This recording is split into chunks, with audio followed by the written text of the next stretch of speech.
Welcome to NHI's speaker series, everyone. I forgot to wear my name tag. I just realized it. I'm sorry. Hi, I'm Jessie. I'm the program director here. So I'm really glad you're here.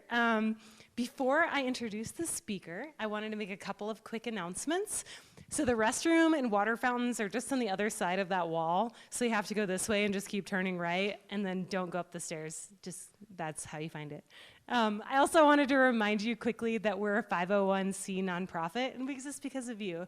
So we're currently in a fundraising campaign. If you can help out, that would be awesome. If you don't have the money and just want to volunteer, we love that too. So anything you can do to help out, we love keeping the lights on, and I love getting a salary. So thank you.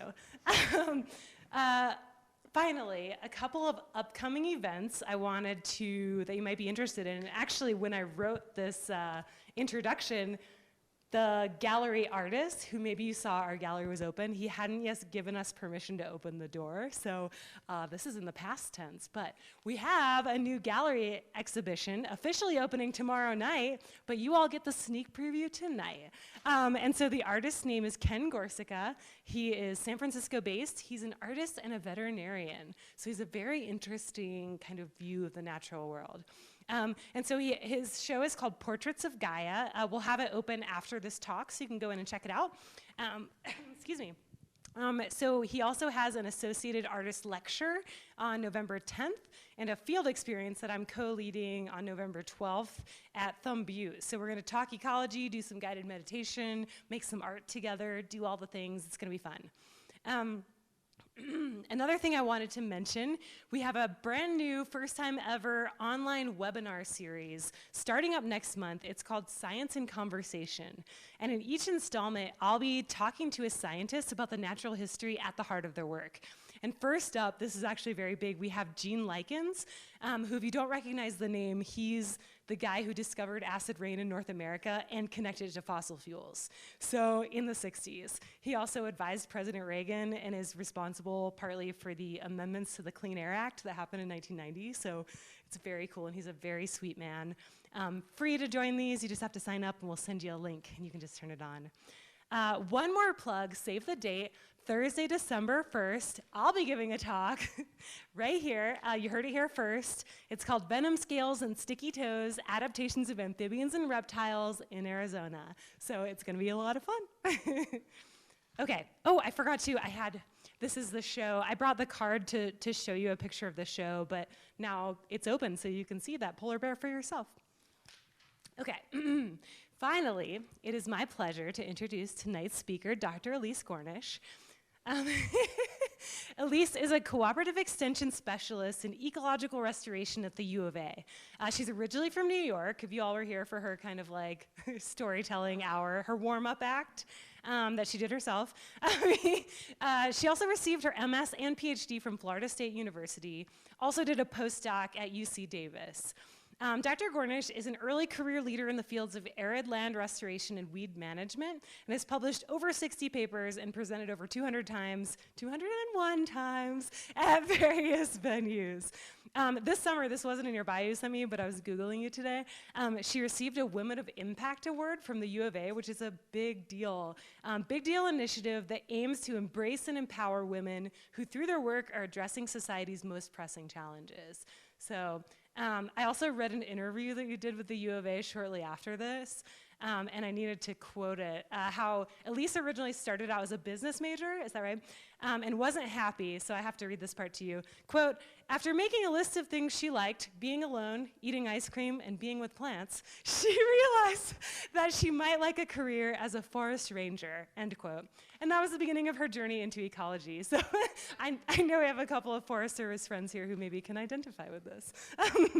So in addition to vegetation management, Dr. Gornish is passionate about STEM inclusion and is the director of the UA GALS program, which stands for Girls on Outdoor Adventures for Leadership in Science.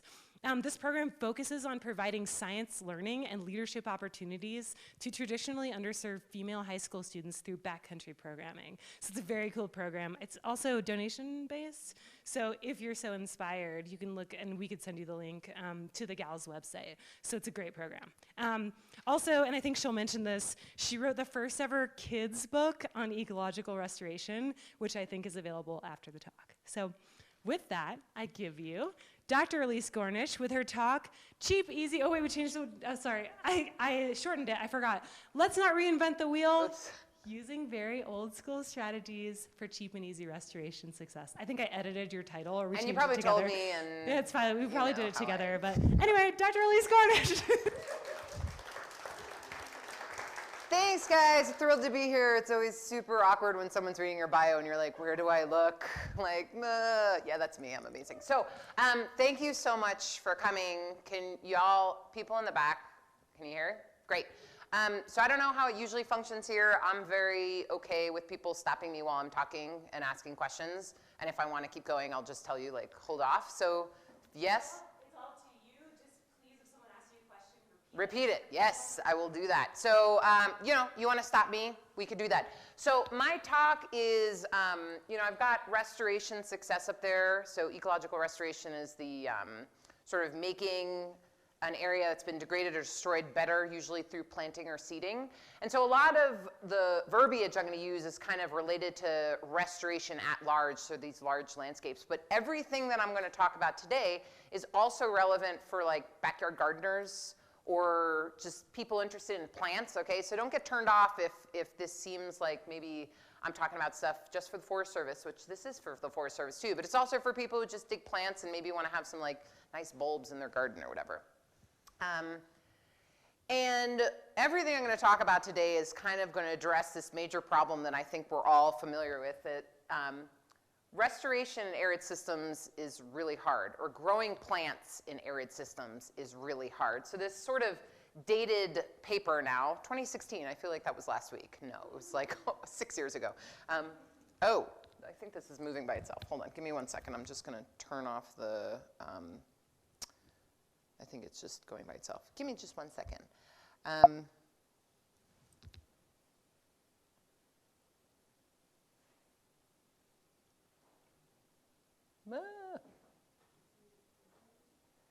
I think it's just doing this thing where like every 50 seconds or whatever. Oh, no, it's not.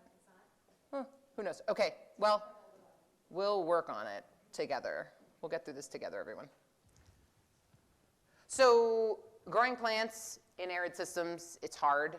And it's hard for lots of reasons. So as I said, this dated paper kind of looked at all the restoration projects in the Southwest and found that about 5% of them were successful. So 5% of the time that you're spending a lot of money to get plants to grow, you're successful. That's pretty dismal. And here's some of the reasons why. There's a myriad of reasons why it's really hard to get plants to germinate and grow in arid systems. And here's some of it. So there's low availability of moisture. You know, we live in an arid system. There's not that much rain. And when rain comes is not always predictable, which is also hard. And when rain comes, it's not always regular. So maybe you throw out a bunch of seed and you get a nice monsoon rain. You're like, yes. And then there's germination. And then it doesn't rain again for 3 weeks. All those plants are going to die, right?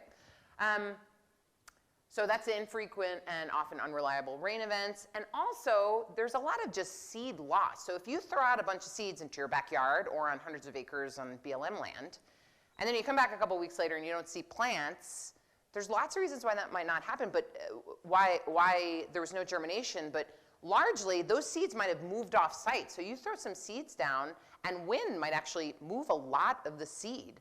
Or if the seeds are down there and there's no rain, that sun can burn the seeds and cause them to die due to desiccation stress. I don't know how hot it gets here, but in Tucson it can get almost 115 degrees here. So if it's 115 degrees here, at the soil surface it can get up to 140.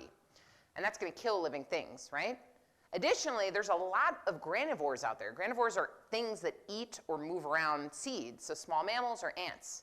And ants, a single ant nest in the Sonoran Desert has about 2 million ants. They can move 10,000 pounds of seed in about 4 days.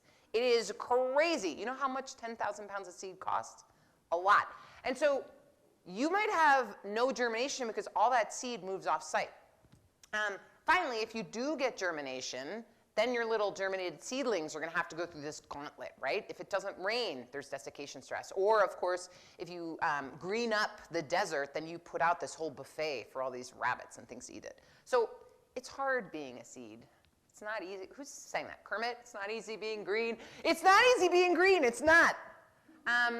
Okay, so what do I think about? And what should you guys be thinking about? Well, to address these challenges, we need to identify gardening and restoration techniques that can address the challenges, but do so in a way that are logistically simple and financially simple and logistically feasible. I can come here and say, listen, I have something that will work 100% of the time to get whatever plants you want to grow, but it costs $9,000 an acre.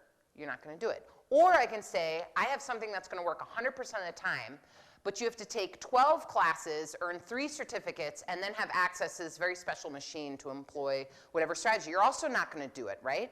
So for widespread deployment of strategies that work, they've got to be cheap and they've got to be easy, okay? That's what I like, cheap and easy. I'm not cheap and easy, but I like cheap and easy. So today or tonight, I'm going to talk about a bunch of strategies that folks have been thinking about and testing to employ to enhance germination and establishment of native plants out on dryland landscapes that are cheap and easy, that specifically address some of the major challenges associated with restoration and gardening outcomes, okay? So first I'm going to deal with this issue of the desert, that rain is scarce and unpredictable. And the main way that you can deal with rain being scarce and unpredictable is by choosing to seed in sites that provide slight localized protection from drought effects, or by creating those sites that provide protection from slight drought effects. The reason for this is, you know, maybe in your backyard you can water a lot and do irrigation, but when you start scaling up, when you're talking about a pasture or an acre, irrigation is very expensive and it's hard to implement and you really mess up the natural landscape. So these, I'm going to talk about some ways that you don't have to actually add water to the landscape, but what you're going to do is leverage sites that might have more water. So let me tell you what I'm talking about. First of all, fertile islands. So let's say this is your backyard. It's not too far from here, actually. And you have to seed some kind of native plant around here, but you don't have enough seed to seed all of this area. So where are you going to seed here? So you might choose to seed here at the hill toe slope, because that area is going to be protected from wind, for example, and it's going to be slightly shaded, so it'll be just a little more moist, right? Or maybe here in a depression, because you know when it rains, the water is going to collect there and it'll be wet for just a little longer. Maybe you'll seed over here at a rocky site, because you know that the seeds will get sort of between the rocks, they'll be less likely to blow away, they'll be less likely to be eaten by animals, I was going to say plants, by animals, and then when the seeds germinate and the plants start growing, they'll be a little protected from herbivores in those rocks. Or you might seed under canopies, okay? And the reason you might seed under these canopies or these fertile islands is because usually under the canopy of trees or shrubs, so of woody plants, what you have is a very different environment than on the outside, and you've probably seen this. So under canopies, you have shade, okay? So the soil surface is just slightly cooler, and it's just slightly wetter. Usually you have litter or just stuff dropping from the trees or the shrubs. So litter usually adds organic inputs into the soil, so you have a bunch of organic material that's going to nourish a plant. And when you have stuff growing here, it's a little harder for animals to get their heads in there to nibble. Okay, so this area is called a fertile island, and this is under a mesquite, I think. And as you can see from this picture, kind of here on the non sort of canopy area, you have very different and less plant community than what you have under the canopy, okay? Because the environment is very different. And here's just a picture of some cacti under a creosote, I think. And so when you choose to seed or plant under, in a fertile island, what you're doing is you're essentially adding seed into this really nice native nursery that's going to be cooler and protected from the sun and a little more moist to enhance germination, and then protecting those growing plants just a little bit more. And then actually, you're seeding in this smaller area, but you can expect growth outward through bullseye nucleation. So let's say here's the restoration island or the fertile island. You seed right here, the plants grow up, they create seed, the seeds drop right next to the plant, which is typical of most plants, and then you get more plants growing out and out. Or you have seeds in this fertile island, and then the wind blows seed in different places, they land, and the plants grow. Okay, so that's fertile islands. But what happens if you're working in a location that fertile islands are not, maybe you don't have much brush there, maybe you don't have many trees, maybe you don't have a lot of places of shade. So you need to create opportunities to enhance germination. And so you do that by employing structures, above ground structures. So I'm going to talk about two that I like to work with, rock lunas and branch piles. So rocks and trees, super easy. So rock lunas are these super awesome structures that, if you know Spanish by their name, suggests that they're sort of half moon shaped, 1 to 2 sort of stories up rocks on the soil surface, and these are pretty long, so they can be like maybe 20 feet long and 6 feet wide. And you employ these structures on flat, dry areas. And the way they work is, so here's the structure, and usually in flat, dry areas in the Southwest, when water does come, there's flooding, right? And flooding moves through flat areas through sheet movement, so it's just kind of this like wall of water that slowly moves. As that water is moving through the landscape, because it has energy, it's picking up stuff off the ground, and it's moving all that. So it's picking up organic material, it's picking up seeds, it's picking up all this delicious stuff. And when water meets the rock, it hits the rock, and it doesn't stop moving, obviously, but the energy is reduced just a bit, right? Anytime you hit something, your energy is reduced just a bit. When the energy reduces, the water is going to drop all that delicious stuff it was moving. So you're going to get all this seed and nutrient deposition, right, on the concave. I always forget, concave, convex? I think this is concave. Nobody teaches physics here, right? Concave, yeah, concave, great. We're all in this together now. So it drops, excuse me, all the seed and organic material on the concave side. It moves over the rock. There's slightly less erosion going on the other side of the rock, and then it keeps moving. Once the water recedes, you have this amazing area full of organic material, moisture, and seeds. And what ends up happening, this is an aerial image of some rock lunas I'm working with in the Altar Valley, and if we zoom in, do you see how it's a little darker on, well, maybe not so much this one, but it's a little darker on the concave side? That's all organic material and plants. Because, the seeds are dropped, and what you also get with these rocks is a shading of the soil surface. It's a slight shading, but it's a shading nonetheless. So you have all this organic material, all these seeds, and then you have shading on the soil surface. So you have slightly lower temperatures, slightly elevated levels of moisture available. That's going to increase your germination. And then once these plants start germinating, there's all that organic material that's going to enhance their growth. Finally, once they start growing, they're in between sort of the rocks over here. It's a little harder for animals to get their faces in there and eat the plants. And this is not something I've come up with at all. All of my work has been driven by Bill Zedike and Van Clothier that wrote this awesome book. It's like never available on Amazon. But even Bill and Van did not create this. So rock lunas and using sort of above ground rock structures have been around for a long time. These are just some images from the Santa Rita experimental range.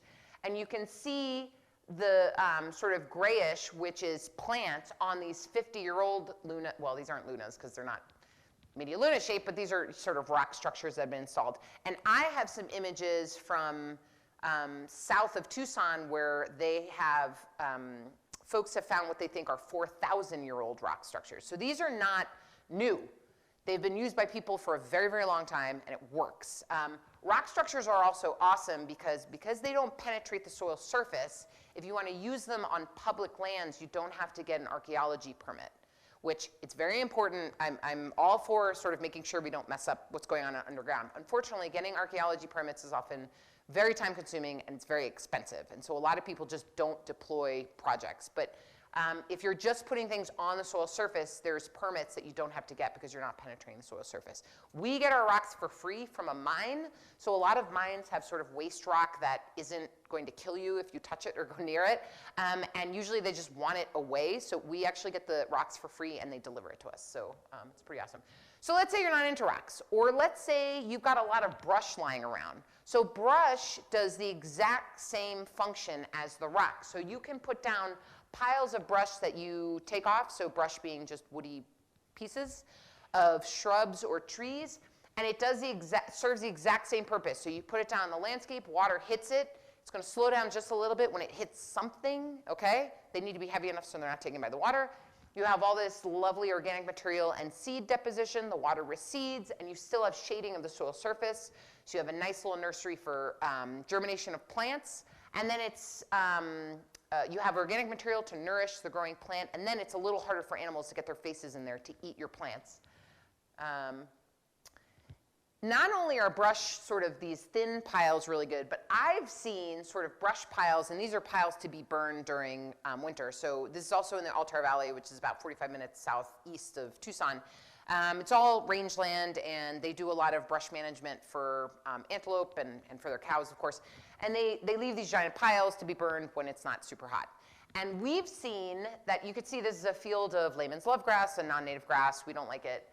But you can see these other plants that are growing right at the edge, and those are natives. And it's likely because there's some kind of heterogeneity going on. Plants life likes heterogeneity. They like differences. And so we're finding that there's all these native plants growing around these piles. So even these big piles, if you're going to burn them later, they still sort of serve the same purpose.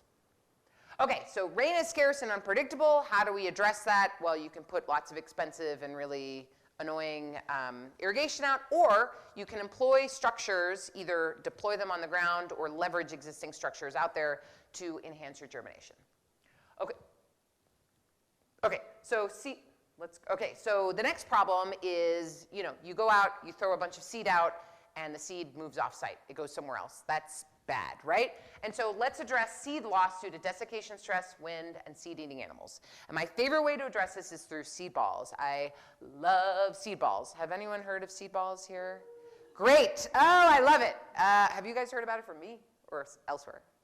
Great. That's great. The seed ball gospel, it's spreading. So seed balls, for anyone that isn't in the know, seed balls are very generally a structure that's composed of seed, some kind of tackifying material, something that sticks everything together. Usually it's clay, and some kind of nutrient. So if that can be compost, it could be animal poop, it could be soil. You mix it all up, you add a little bit of water, and you can make these balls, okay? You could throw them out on the land, they dry, you throw them out on the landscape, and they just sit there, protecting the seeds inside of them.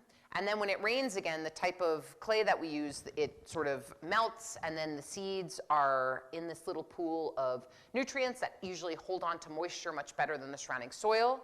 And so the seeds then germinate because they have access to more moisture that's held on to the nutrients, and then they germinate and they grow, and then they have this little pack of nutrients. So it's awesome. And seed balls are able to address the challenges associated with seed loss. So you throw out a seed ball, it's weighed down, so it's not going to blow away. We've found that you can't really use them on slopes any more than 4 degrees, or else they'll just roll down slope. So, you got to use them on flat land, but they're weighed down, and when they dry, all the seeds are in the seed ball, so they're protected from desiccation stress. So it can get really hot, but the direct solar insolation is not going to kill the seed balls. I've thrown seed balls out, and 2 years later, I threw out a bunch of seed balls in 2020 when we got literally no rain, and a year and a half later, we were finding germination from those seed balls. So it's pretty awesome. And the seeds are protected in the seed ball from seed-eating animals. Most, but not all. I will get to that later. So seed balls are awesome. They have been used forever. The oldest written documentation I could find of someone using seed balls was written by Pliny the Elder, okay? It's either 4 AD or 4 BC. I don't remember which side of Jesus he's on. But Pliny the Elder wrote about using seed balls, mixing up the bones of horses, goat poop, and seeds. They've been around for a very long time. But it's only recently, really since the 80s, there's this really weird seed ball history and restoration. I don't have time to get into it now. I'd love to tell you about it later. But it's only since really the 80s in guerrilla gardening that seed balls have become sort of more in vogue for ecological restoration of native plants, outside of agriculture, where they're used really commonly. But seed balls are awesome. They're super easy to make. I make them with children. They're great. But there's almost a total absence of basic design principles for seed balls. So people have been using them forever. They work. And it's not to say that I want to come in and fix them, but when someone comes to me and says, okay, like I've heard seed balls work, how do I use them? It's really hard for me to make a science-based recommendation to that person if there's no formal testing of seed balls. So one of the things that my lab does is that we do some really basic fundamental work to try to figure out how to make seed balls like the best that they can make, the best that they can be for people to use them. So I'm going to go through some really small experiments that we've done to let you know a little bit about that. So first, I mentioned that you want to use a nutrient source for your seed balls, okay? So what's the best nutrient source to use? I don't know. Usually when I'm talking with folks, I'm like, what's the nutrient source you have around you? If you're a rancher, use the poop from your animals out on the landscape. If you're someone who grows plants and you already have a compost bin, use that. But I really don't know. So I conducted a really simple study where we were just, we made seed balls with these 3 different types of nutrient components, just potting mix, and this is stuff I bought at Home Depot, mushroom compost, and old manure. And essentially what we did is we made a bunch of seed balls and then just watched how much they germinated. So this very ugly graph, sorry, is just showing you through time how much germination happened. So higher up is better. And you might notice that all the top lines are the ones that had manure mixed in them. So it seems that manure, even manure that you buy in a bag that probably like had all the really good stuff zapped out of it, manure is the best stuff. And probably what's going on is the manure had the highest amount of phosphorus in it of the things we tested. And phosphorus seems to be really important for seed germination, more so than nitrogen or potassium, which is the other things that are commonly in sort of nutrients. Okay, so what about like how many seeds go in a seed ball? How big should they be? Can I make like a gobstopper size? This is not a gobstopper size seed ball, but can I make a gobstopper size seed ball or like a beach ball size seed ball? Like what's the best kind? So actually working with some awesome high school students, we conducted a greenhouse study where we modified the size of seed balls. So we, from 2 inches around all the way to ½ an inch around in diameter. The density is of seeds, so 20 seeds in a seed ball and 5 seeds, and then 4 different species. And right now it's not really important what kind of species it were. And then we germinated all of them and saw what happened.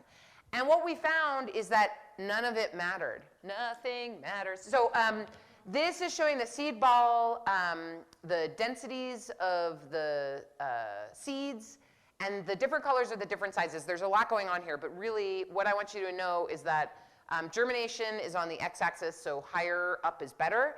And I'm showing you this across the different species, and this is the size of the seed. So here you're seeing the most germination, but this is just the biggest seeded species. And we've known forever, or plant ecologists have known for a long time, the bigger the seed, the way more likely you're going to get germination. But we didn't find it doesn't matter if you have small seed balls or big seed balls. It doesn't matter how many seeds you have in there. Get it out. Now this was done in a greenhouse. I would still say the smaller your seed ball, probably the more germination you're going to get out in the field, because the smaller your seed ball, the less water you need to like melt your seed ball, right? But having sort of bigger seed balls is better because then you can have different cohorts. So if you have like this big a seed ball, a little bit of it melts on rain on Monday, and you're going to start getting germination, and then a little more of it will melt on Friday. When you get another rain, you'll get germination. So you'll get different cohorts, different aged individuals. And that's always a good thing. Okay, if you want to learn more about seed balls, which of course you do because they're awesome, you can go to my website, and I have a whole world of things on seed balls. So I have this handout I made that explains how to make seed balls, make them. Here's some, what is that? Is that a senna? I don't know. No, that's a lupin maybe? I don't know. Something growing out of seed ball. Look, they work.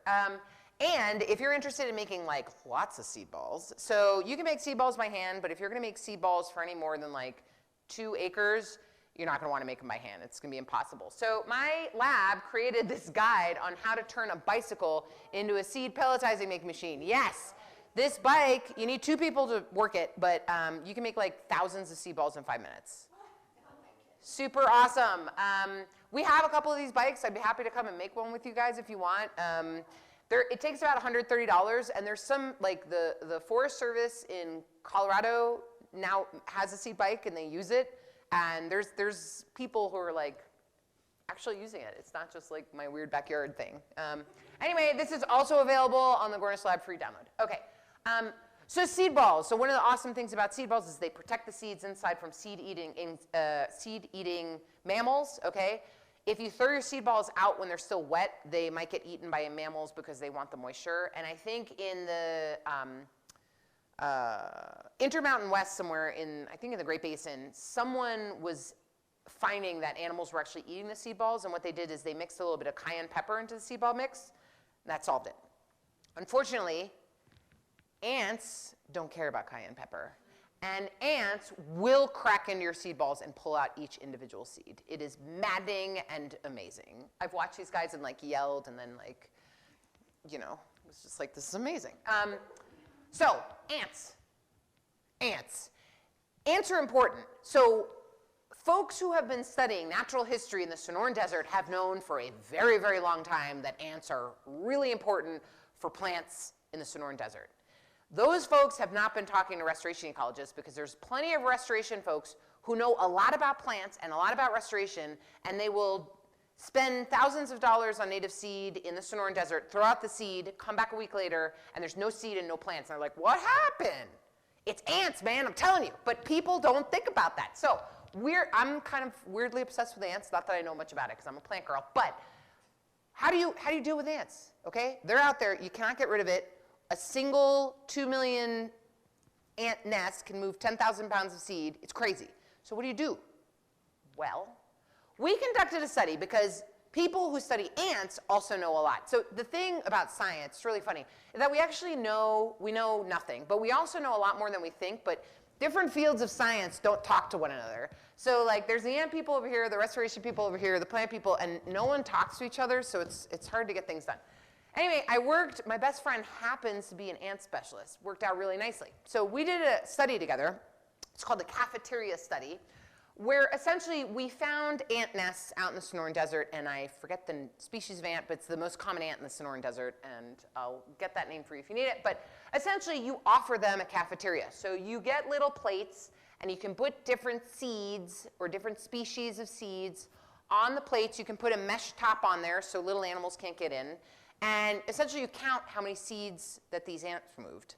And what we wanted to find out is which seeds would ants prefer and why, okay? So we put a bunch of different species and offered the ants different seeds, okay? And this is what we found. There's a lot going on here, so just stay with me. This is the name of all the species we used, okay? Some names you might see twice because in some cases we use the species and we use the seed with the sheath around it. So sometimes seeds come out that's got like a protective coat or a sheath.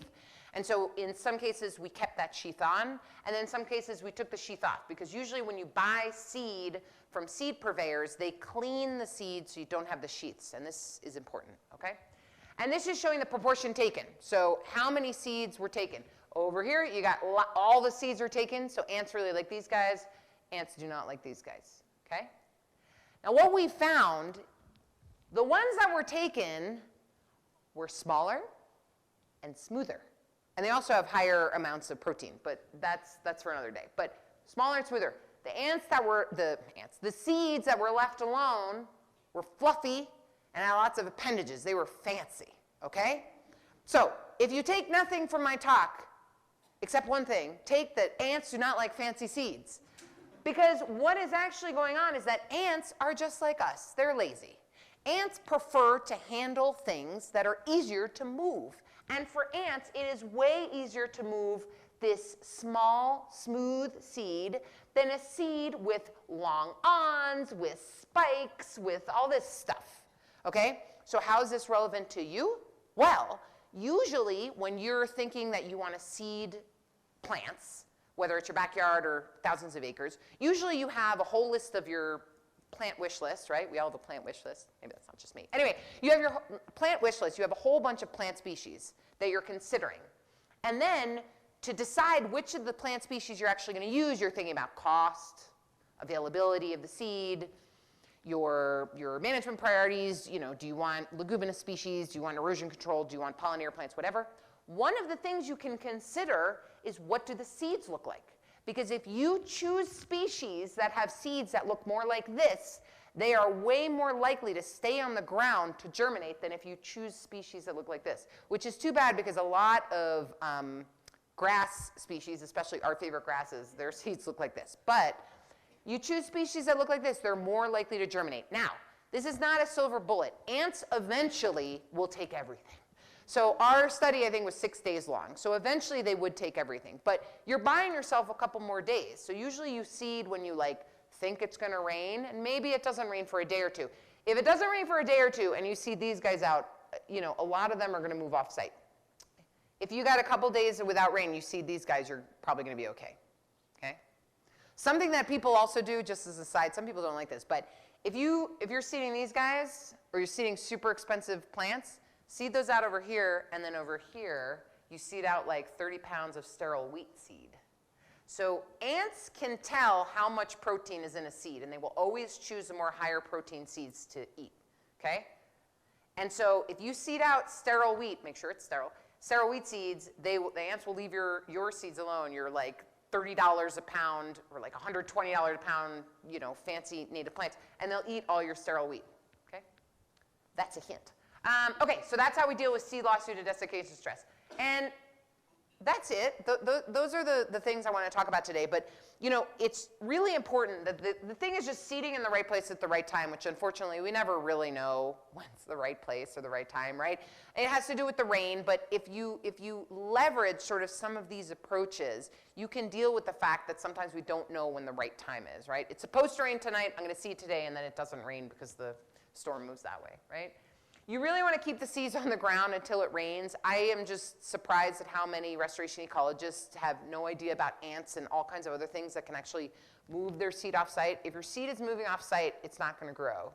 It's probably, you know. You want to protect seedlings from disturbance, which is probably a good idea. And seeding is just one tool in the tool belt, both for ecological restoration and for gardening, okay? You know, there's all kinds of stuff. I work with a lot of ranchers, so livestock management is important, but your nutrient application, kind of what you do to the soil, are you going to till, not? Are you going to enhance seed to soil contact? I mean, there's all kinds of stuff you can do. So the seeding itself is important, what species you use and how you seed, but there's all kinds of other things that can drive success in gardening or seeding. If you're interested, I created a portal. It's called EcoRestore.Arizona.edu. It is essentially the like one-stop shopping for all things ecological restoration in Arizona.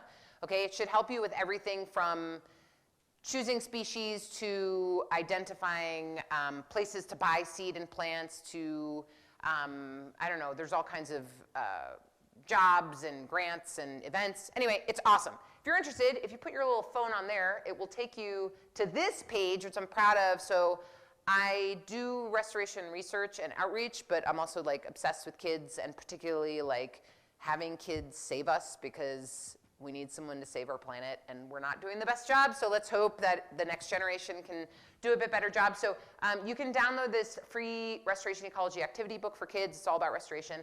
And as was mentioned, I did write the first and only kids guide to ecological restoration. It's the first and only kids book that's about ecological restoration. And I am selling them for $10 each, which is cheaper than you can get them on Amazon. But so that's there. But this portal, if you can sign up, and there's a monthly newsletter. I send you just once a month, that's it. And it's just like vegetation news of the Southwest. If you're interested, you could sign up on there. It's free. And with that, I'm happy to take any questions. Yes? What's that? I said just remember. Yes.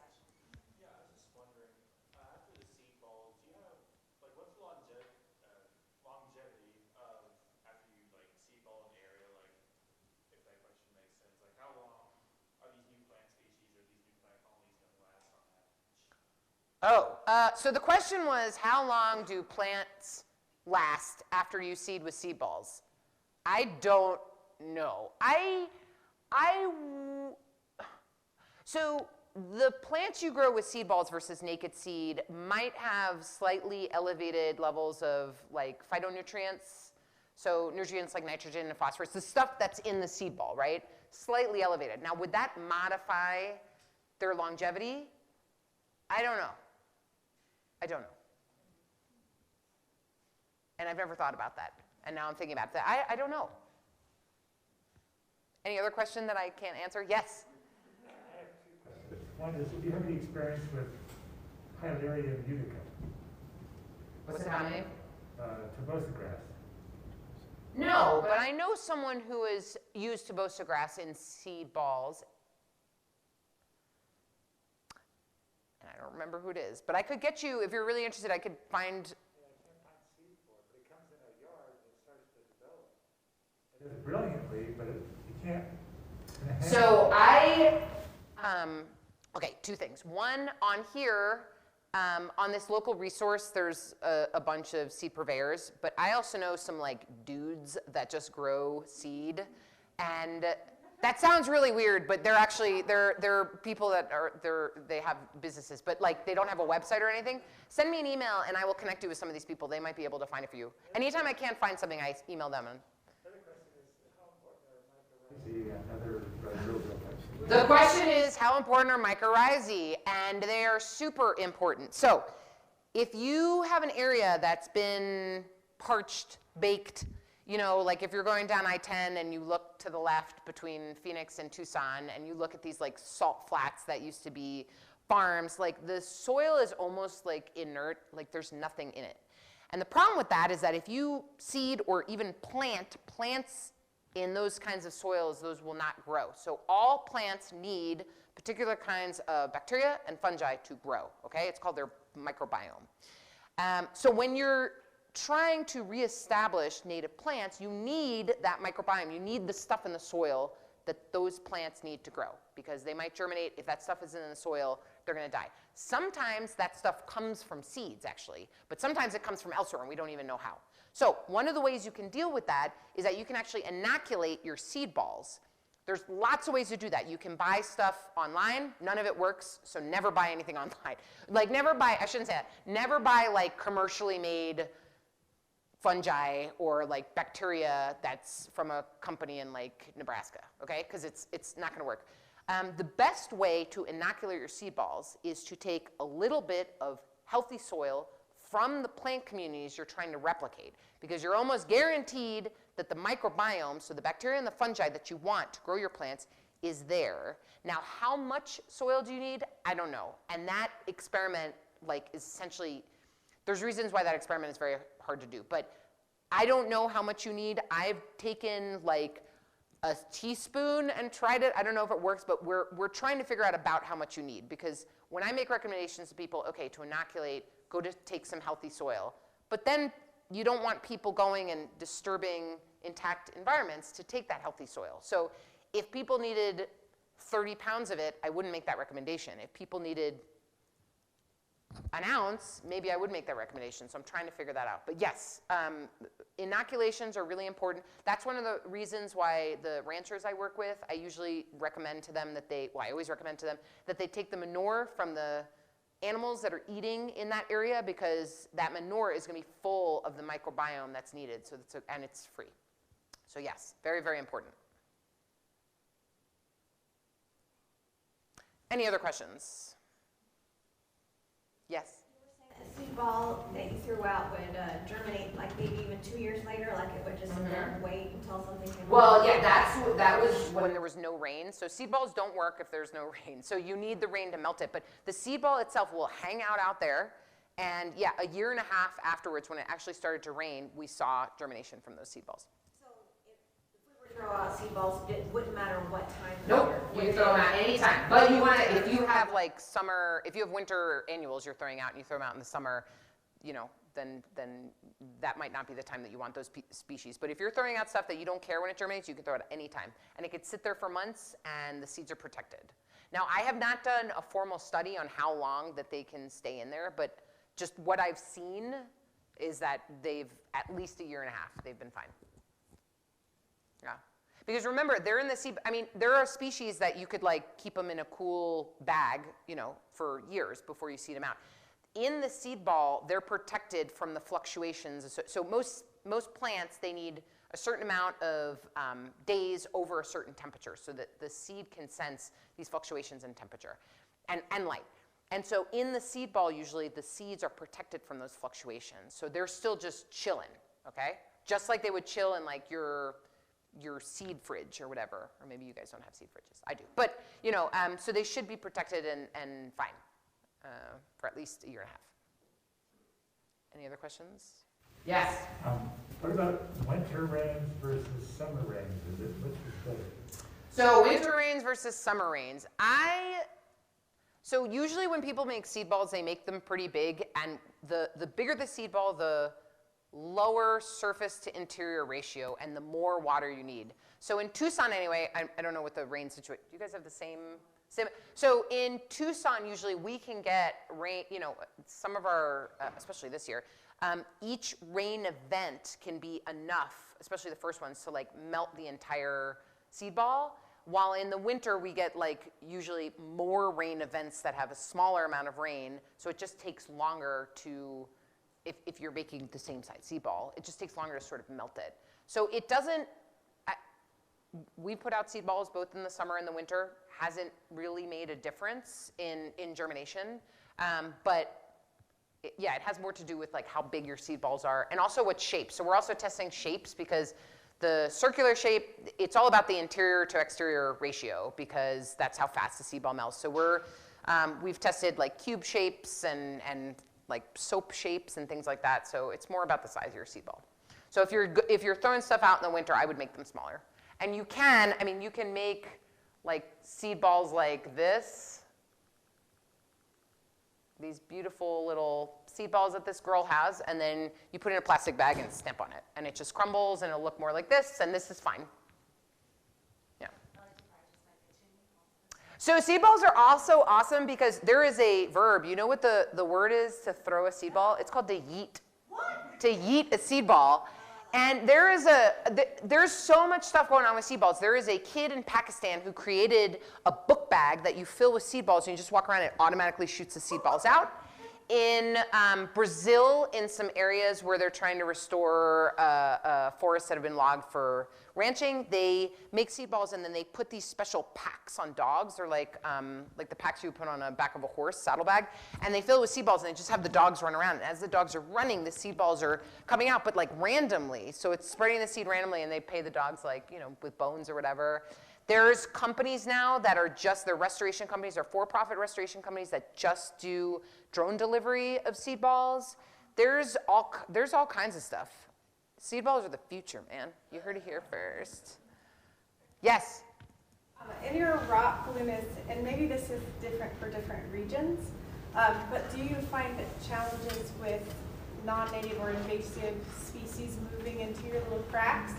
And do you find that there's certain plants in certain regions that are strong enough to withstand those plants? That's a great question. So the question is about, do we see in our rock lunas, are non-native plants moving in, and are there any sort of species-specific, are there any species that seem to be more sort of robust to that? Unfortunately, I can't, the only large experiment I have going on is in one region. And so what we have found, though, is that the native plants do really well with the rock lunas, and which is strange because you would expect with all the extra nutrients that are kind of building up, usually the thought is like nutrients, especially in the desert, only, well, preferentially enhance invasives. Because invasives, one of the reasons they're invasives is they can take up resources much faster. But we haven't been finding that. And we have a paper, just a very, very short-term paper on rock lunas that after 6 months we saw differences in the plant community, in the native plant community. And so, yeah, we haven't seen that yet. But again, that was one experiment. It's still ongoing, but it's only in one region. Yes? If you had a larger area, 2 acres of denuded area that needed restoration, what would you suggest for your seed ball dispersal in that 2 acres? So the question is, what's the, how many seed balls do you need to put in per whatever area? And there's 2 ways to answer that question. Either one is what I usually do when people are like, okay, I got this acre pasture. I look up how many seeds, you know, if it's like 20 pounds per acre, and then I make 20 pounds of seed balls and we just deliver it all and it all goes in that acre. So you're putting the number of seeds you would want, but you're putting more stuff, right? Because you're putting on the seed ball. The other way is that I've seen things online that it's like 10 seed balls per meter squared, which, okay, because, and I think I even have, somewhere on here, Because people ask, I don't even know where it is, but 10 seed balls per meter squared, but how many seeds are you putting down? I don't know. So usually I would say pick the site, know how many the suggested sort of pounds per acre, and then make the seed balls with that and just make sure it all goes out. Yeah. Any other questions? Feel free to, I do not know how technology works. You know, I hope you go on EcoRestore, but also somewhere on here is my email, and feel free if you later on have any questions, send me an email, follow me on Twitter. You can also email me and I'll connect you with Yes. Elise. I wanted to give you a second before we kind of wrap up to say a little, like a moment about the GALS program, because I think it's really important and I think people would want to know about it. Just real Cool, quick. yeah. So essentially, if you ask a girl in high school that's a freshman what she thinks about science, she'll say, science is cool. I can do science. Science is for me. If you ask a senior girl in high school about science, she'll say, I'm not smart enough for science. Science is for boys. I don't know how to do science. Something happens largely in high school. I mean, it's a cultural problem, but something happens largely in high school that tells girls that they are not smart enough for science and science is not for them. So I started a program that takes girls from underfunded schools, so it's the girls in the lower income districts, and I take, well, I don't, but I have a program of grad students, female grad students, that takes groups of girls out into the backcountry, so they take them out to the Chiricahuas during the October break. Do you guys have that here? Okay, so this weird break. I'm from the Northeast. We never had like a break in the middle. But anyway, during the break, they go off and they camp out there and they learn about local ecology. We have female scientists that come out and do activities with them. And it's just a week of like science, but also just like confidence building and leadership building. Each girl gets a job to do each day. They learn about all stuff. It's completely free. Everything from travel to food to camping gear, everything is completely free for these girls. And it's one of the only programs like that. There's a lot of outdoor science programs for girls, and they're awesome. But the cost is really a barrier. So if you look at the people who go to those programs, it's awesome for them, but it's the same kind of sort of higher income people. And so I wanted to offer something to students that didn't traditionally have access to this stuff. So everything's totally free, and the girls, each girl, they meet a lot of scientists, and the scientists don't go there and say like, this is what it's like being a female scientist, because I personally just can't stomach that stuff. It's more like, it's a scientist talking about their job, and the girls are seeing a scientist who's a woman talking about their job, and so they can see themselves as that. And the point of this is not to like, make these girls scientists, because maybe they're not even into science, and that's cool. It's just to provide them an opportunity so that they can feel that science has a place for them if they want that. So they do this camping, and for most of the girls, it's the first time, not only is it the first time they camped, it's the first time they ever left the county. And they're away from their parents, which is like another level, so they're learning, you know, how to like be away from their parents.